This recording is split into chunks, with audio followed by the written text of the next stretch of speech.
Sam Bankman-Fried has been sentenced to 25 years in prison. Joining me now is Renato Mariotti. Renato, you are a trial attorney. You focus on financial fraud cases.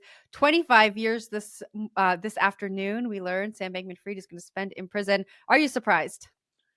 I'm not too surprised. I think when I was on your show before, I said at least 20 years.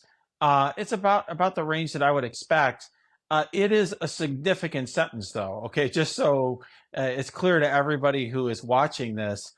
For a fraud case, often you're looking at a single digits in terms of years. For the judge to give him, 25 years suggests that Judge Kaplan had no patience for Sam Bankman-Fried, no love for him, and I think it was apparent throughout the sentencing that he took this to be a very, very serious case. Now, the reason I asked you if you were surprised is because a lot of people have been saying that investors are going to be made whole. The bankruptcy estate has come out and said that investors will be made whole. They're going to get the cash equivalent of the holdings they had, I believe, back in November when the estate filed for bankruptcy. What did you make of that? Well, look, the defense and his team, he has some good lawyers representing him. They were right to make those arguments, but the judge also was right to shoot them down. So, first of all, if you defraud somebody, it really doesn't matter if you end up paying them back later. It is still a crime, and that's something that the courts take very seriously. So that's the first thing. Second of all, you're not fully made whole. Okay, in other words, let's just say that I steal $1 million worth of crypto from you, and then I give you the crypto back in a couple years. Well, you didn't have the opportunity to invest that money, to do things with it. You didn't have liquidity. Maybe you needed the money for something else. You didn't have access to it. I was using your money. So, not everyone was made whole. And the judge, in the judge's view, I think, he treated this with even less respect than I'm giving the argument. He basically viewed it as, well, the bankruptcy estate essentially got lucky. The value of Bitcoin, other instruments went up, and so that's all this was. This was luck, but that doesn't excuse what Sam Bankman-Fried did. Well, that's exactly what I was thinking. Bitcoin recently reached a new all-time high. Investors who had that Bitcoin back when FTX went bankrupt would be sitting pretty happy right now, but they're not going to get to take advantage of that upside. That's exactly right. And look, people have all sorts of reasons why they need money. And if you told me you were going to wipe out my bank account, but don't worry, I'm going to give it back to you in a couple of years, I'd be like, what the heck, right? Because Yeah. that's the whole point. I need to use that money for my family and for my goals, and maybe I have investments I want to make. So there was a victim who did testify live, and made that point to the judge that he did not feel like he was made whole, and he felt like he is victimized. And I think the judge took that into account, but it was pretty clear from the beginning Judge Kaplan really had no patience for SBF's arguments.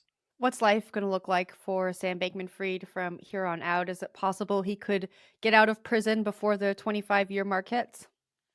He'll likely get out before the 25-year mark, but he's going to serve at least 20 years. So in federal prison, unlike state court, you have to serve the vast majority of your sentence. So even if you get credit for good time, good behavior, you're still going to serve 85%, which is a very long time. 85% of 25 years is over 21 years. So it's a long time. It's going to have a very significant impact on his life. But I think what the judge was trying to do was to give him a very lengthy sentence, but have it short enough so that SBF would have the opportunity to have a life after this, and potentially have a family after this was over. And that's, I think, the balance that the judge was trying to strike.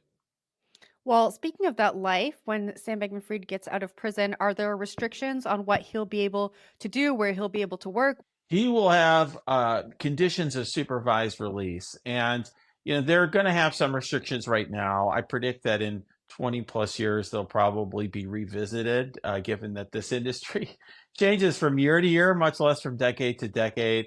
But look, this is going to be transformative in his life. Realistically, the knowledge and skills he has now aren't going to be applicable to the life he has in 20 years. And I think, but I do think, he's had an impact on this space, and we're already seeing the way in which it's impacting how regulators view this space, how the public views this space. I think just from the perspective of this community, in crypto in general, I think it's a good thing that the chapter of SBF is being coming to a close, and we can now talk about other cases and other issues, and not have too broad of a brush painted. I look forward to talking about those other cases with you. Before I let you go, I got to ask you about Sam Bankman-Fried's parents, both professors at Stanford. I believe they are still professors at Stanford. Last I checked, they were still listed on the site there. How do you think this case is going to impact them? Well, it has already had quite an impact. So first of all, they are facing lawsuits. There are allegations that they profited from SVF's criminal activity. And frankly, there are some people who believe, I have many journalists calling me, asking me, questions about whether they could potentially be charged. I don't think that that's going to happen. I don't think they'll face criminal culpability. But they really made out here a little bit. And they clearly, up until the very end, have really been true believers in their son and have really tried to argue that he was innocent, even though there's plenty of evidence to the contrary at this point. And so I think they've been embarrassed and disgraced, even if they don't view it that way. And they are going to have to deal with not only that disgrace, but also, I would say, the fallout from this, their financial dealings with FTX for years to come. And are they facing any civil litigation? They are. They are in the midst of very contentious litigation that claims that they were in on it and responsible all along. And there's some bad facts there, particularly for SBF's father, who was quite involved and was in the thick of making some decisions with FTX and on FTX's behalf. And so, yeah, I think he bears some responsibility, and that's going to get litigated. It's going to be pretty contentious, and for that reason, the that chapter may be over for you and I talking about SBF, but it's definitely not over for his family, who I think are going to be in litigation for some years to come. Renato, thanks so much. Thank you.